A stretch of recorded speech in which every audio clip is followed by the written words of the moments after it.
the rollover at face value is always the easiest way to go because it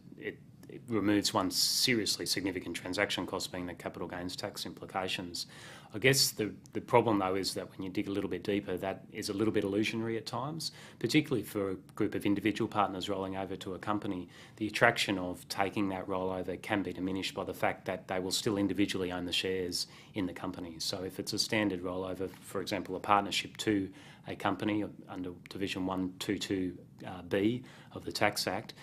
ultimately the individuals will still actually own the shares in that company, and what they will have done is taken away 100% in the dollar, or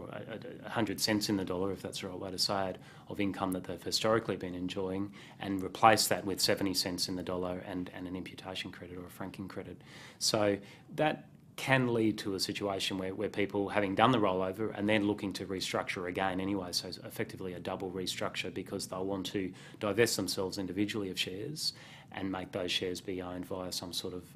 trust arrangement, discretionary trust arrangement. Can also lead into a range of other potential restructures, dividend access shares and these types of arrangements that suddenly get away from the overall goal in the first place, which was to simplify arrangements and get true limited liability. The other areas, and they're touched on in other parts of today's program, that obviously need to be taken into account is that while there is no stamp duty on unlisted shares, there is certainly stamp duty in every state from moving from an individual or a partnership arrangement into a company arrangement, and that's a significant transaction cost that cannot be avoided in any way, shape or form currently, and needs to be paid up front effectively to get yourself into the new structure.